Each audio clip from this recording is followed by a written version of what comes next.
La Guinée et la Côte d'Ivoire déterminées à trouver une issue pacifique au litige frontalier qui sévit depuis plusieurs semaines dans la région.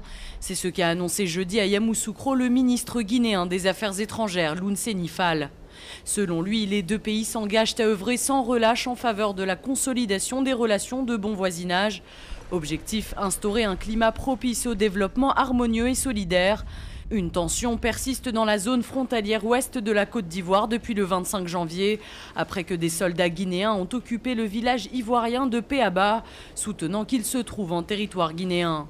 Cette incursion de l'armée guinéenne en territoire ivoirien est la conséquence d'un vieux litige frontalier qui oppose les deux pays. La Guinée revendique son droit sur cette terre malgré un tracé de frontière qui attribue à la Côte d'Ivoire cette enclave qui couvre le village de Péaba.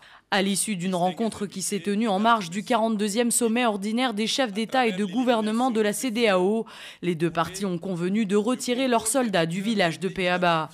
Par ailleurs, Lounséni Fall a promis une dématérialisation de la zone et une concertation entre des experts des deux pays pour trouver une solution durable à ce vieux problème.